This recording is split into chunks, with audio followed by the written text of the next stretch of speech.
اعوذ باللہ من الشیطان اللعین الرجیم بسم اللہ الرحمن الرحیم الحمد للہ رب العالمین الصلاة والسلام علی اشرف الانبیاء والمرسلین وعلی آلہ الطیبین الطاہرین المعصومین الذین اذہب اللہ عنہم الرجس وطہرہم تطہیرا اللہم صلی علی محمد وآل محمد وعجل فرج قائم آل محمد۔ عزیزان محترم، شیعہ علماء فقہا کے حالات زندگی سے ایسے گراں قدر واقعات جو ہمارے لیے باعث درس ہیں انہیں آپ کی خدمت میں بیان کر رہے تھے۔ آپ کی خدمت میں عرض ہوا کہ انسان اگر خود کو خداوند متعال کے ساتھ خالص کر دے تو خداوند متعال بھی انسان کے ساتھ وہی رفتار اپناتا ہے، وہی سلوک برتتا ہے جو انسان خداوند متعال کے ساتھ اپنائے ہوتے ہیں۔ یعنی خداوند متعال اس عالم امکان کو اس انسان خالص کے ساتھ قرار دے دیتا ہے۔ یعنی یہ شخص جس نے خود کو خدا کے لیے خالص قرار دے رکھا ہے، اب اس عالم امکان کی چیزیں اس کی مطیع ہو جاتی ہیں اور وہ ان امور میں تصرف کرتا ہے جسے خارق العادہ واقعات کہا جاتا ہے۔ شیخ مرتضیٰ انصاری رحمۃ اللہ علیہ کی شخصیت ایک ایسی شخصیت ہے کہ اس شخصیت سے جس قدر بھی بیان کیا جائے ہم شیخ مرتضیٰ انصاری رحمۃ اللہ علیہ کے قدموں کی دھول تک کو بھی آپ کی خدمت میں بیان نہیں کر سکتے۔ اس میں شیخ انصاری کا کمال نہیں ہے، کمال ان ہستیوں کا ہے کہ جن ہستیوں کے ساتھ شیخ مرتضیٰ انصاری نے اخلاص اختیار کیا، خود کو ان کی بارگاہ میں خالص قرار دیا، خود کو حضرات اہل بیت علیہم الصلاۃ کا تابع اور فرمان بردار قرار دیا، الہی تعلیمات پر عمل کیا،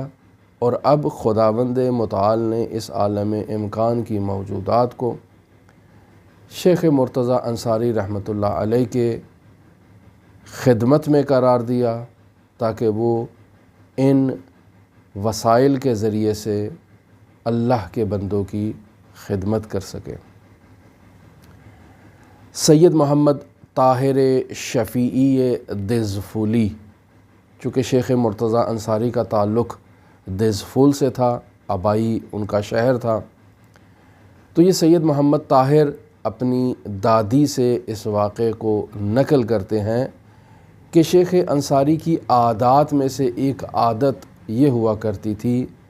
کہ وہ اپنے ارحام، اپنے رشتہ داروں، اپنے ذوی الحقوق سے ملاقات کے لیے اور صلہ رحمی کے لیے ان کے پاس جایا کرتے تھے۔ تو یہ سید محمد طاہر شفیعی دزفولی جو وہاں کے امام جماعت ہیں، یہ اپنی دادی سے نقل کرتے ہیں، چونکہ شیخ مرتضیٰ انصاری کے عزیز تھے، رشتہ دار تھے، تو دادی بیان کرتی ہیں کہ ایک روز میرا مچھلی کھانے کو بہت دل ہوا اور میں نے اپنے دل میں یہ تمنا کی کہ کاش میرے پاس اتنی رقم موجود ہوتی کہ کل میں مچھلی خریدتی اور گھر میں مچھلی تیار کرتی۔ یہ تمنا کر رہی ہیں کہ اگلے روز شیخ مرتضیٰ انصاری رحمۃ اللہ علیہ اس مؤمنہ خاتون سے ملاقات کے لیے ان کے پاس پہنچتے ہیں، کچھ رقم عطا کرتے ہیں اور پھر کہتے ہیں کہ میں نے ملا رحمت سے جو شیخ مرتضیٰ انصاری کے خادم ہیں ان سے کہہ دیا ہے کہ وہ بازار سے ایک مچھلی خریداری کریں اور آپ کو دے جائیں۔ بس اتنے ہی جملے اس ملاقات میں رد و بدل ہوئے اور اس مؤمنہ خاتون کو اس بات کا علم ہو گیا کہ وہ تقاضا جو اس نے خداوند متعال کی بارگاہ میں اپنے دل میں کیا تھا وہ خداوند متعال نے اپنے اس عبد جلیل،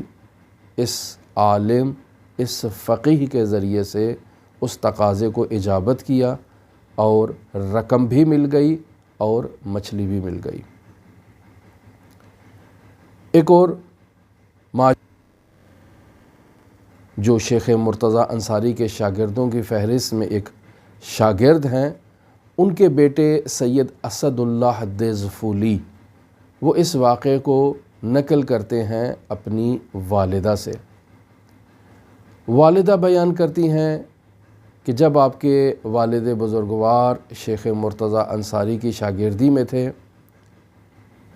تو وہیں نجف اشرف میں ایک روز گھر کے اندر بیٹھے ہوئے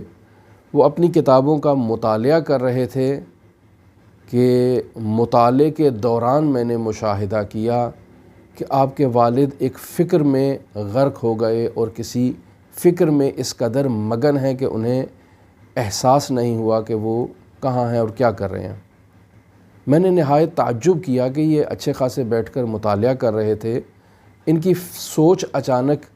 کس سمت چلی گئی اور یہ کیا سوچ رہے ہیں۔ میں نے ان سے سوال کیا کہ آپ کیا سوچ رہے ہیں؟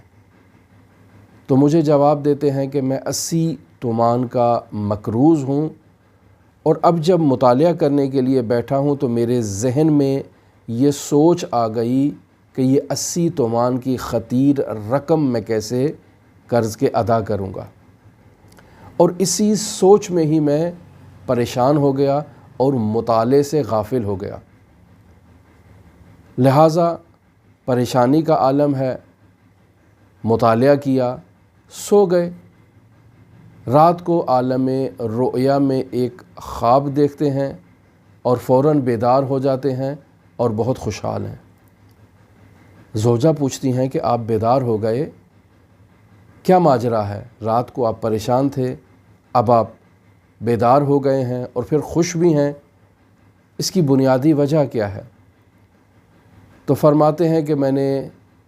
عالم رؤیا میں، عالم خواب میں رسول خدا صلی اللہ علیہ وآلہ وسلم کی زیارت کی ہے، اور رسول خدا صلی اللہ علیہ وآلہ وسلم نے مجھے خوشخبری دی ہے اور مجھ سے کہہ دیا ہے کہ میں نے شیخ مرتضیٰ انصاری کے ذمے لگا دیا ہے، وہ آپ کے قرض ادا کر دیں گے، آپ پریشان نہ ہوں۔ لہٰذا میں اسی وجہ سے خوش ہوں کہ شیخ مرتضیٰ انصاری میرے قرضوں کو ادا کریں گے۔ لہٰذا صبح ہوتی ہے، دق الباب ہوتا ہے اور شیخ مرتضیٰ انصاری کے خادم ملا رحمت دروازے پر موجود ہیں۔ سوال کیا جاتا ہے کہ آپ تشریف لائے خیریت؟ کہا شیخ مرتضیٰ انصاری آپ کو طلب کر رہے ہیں اور بلا رہے ہیں۔ چلے جاتے ہیں شیخ مرتضیٰ کی خدمت میں، تو شیخ مرتضیٰ کہتے ہیں کہ یہ قلم اور کاغذ اٹھاؤ اور اپنے تمام قرض داروں کی فہرست اس میں مرتب کر دو، اب آگے سے میں جانوں اور آپ کے قرض جانیں، میں ان تمام کو ادا کر دوں گا، اور جاؤ آپ آرام کے ساتھ بیٹھ کر مطالعہ کرو، تحقیق کرو، درس پڑھو، اور آپ کو ان سے اب کوئی غرض نہیں ہونی چاہیے۔ تو عزیزان محترم، یہ وہ ہستیاں ہیں کہ جنہوں نے تاریخ تشیع میں اپنا ایک بنیادی کردار ادا کیا، ایک ایسی درخشش کی تشیع کی سربلندی میں، معارف ائمہ معصومین علیہم الصلاۃ والسلام کو ہم تک پہنچانے میں اپنی زندگی وقف کر دی، اسلام و مسلمین کی سربلندی میں اپنا کردار ادا کیا، معارف حقہ تشیع کو، حضرات اہل بیت علیہم الصلاۃ والسلام کے نورانی معارف کی حفاظت بھی کی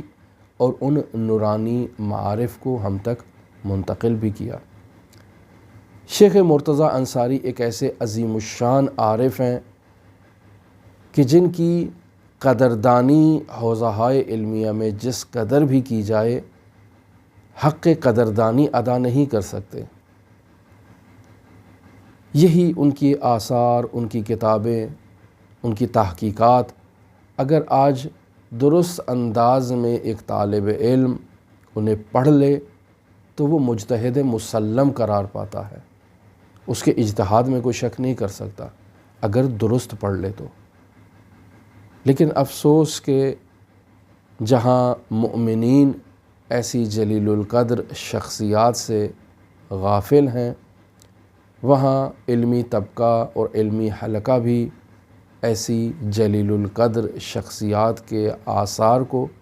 آہستہ آہستہ نظر انداز کرتا جا رہا ہے، اور ان کے آثار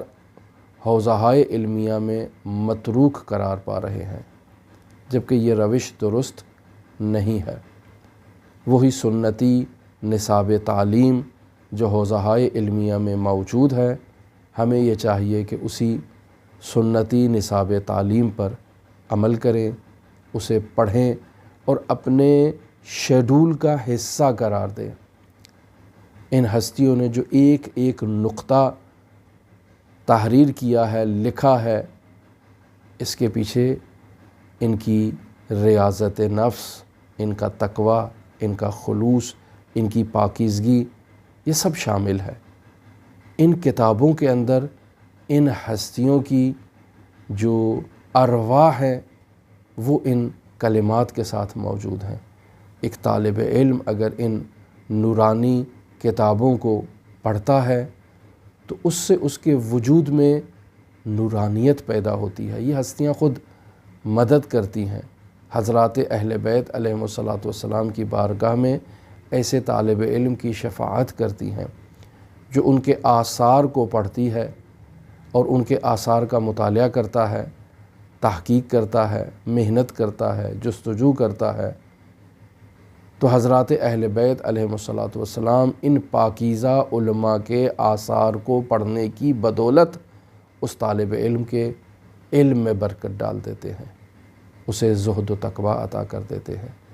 اس کی حاجت روائی کر دیتے ہیں، اس کے سر پہ دست شفقت رکھ دیتے ہیں۔ اور وہ مؤمنین کہ جو انہیں نہیں جانتے، ان کی ذمہ داری بھی یہی ہے کہ وہ کم از کم ان خادمین اہل بیت کو پہچانیں کہ جنہوں نے معارف اہل بیت علیہم الصلاۃ کو ہم تک پہنچایا،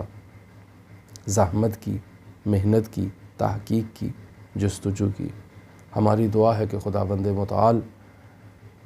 ہماری نصرت کرے، ہماری مدد کرے کہ ہم شیعہ فقہا، شیعہ علماء کے حالات زندگی کو بخوبی جانیں، جستجو رکھیں، کوشش کریں کہ یہ معارف اہل بیت کیسے ہم تک پہنچے ہیں۔ آج کے دور میں ہم 14ویں صدی کراس کر رہے ہیں، اہل بیت ہمارے سامنے موجود نہیں ہیں، لیکن اس قدر نورانی معارف اہل بیت علیہم الصلاۃ کے ہم تک پہنچے ہیں۔ یہ کن ہستیوں نے زحمت کی ہے کہ ان نورانی معارف کو ہم تک پہنچایا۔ اگر ہم ان ہستیوں کی قدر نہیں کریں گے تو اہل بیت علیہم الصلاۃ ہم سے راضی نہیں ہوں گے۔ دعا ہے کہ خداوند متعال ہمیں یہ توفیق دے کہ ہم اپنے محسنین کو پہچانیں، ان کی زحمات کی قدردانی کریں۔ امام زمان کے ظہور کی دعا کے ساتھ آپ سے اجازت چاہتے ہیں۔ اللہم صلی علی محمد و آل محمد وعجل فرج قائم آل محمد۔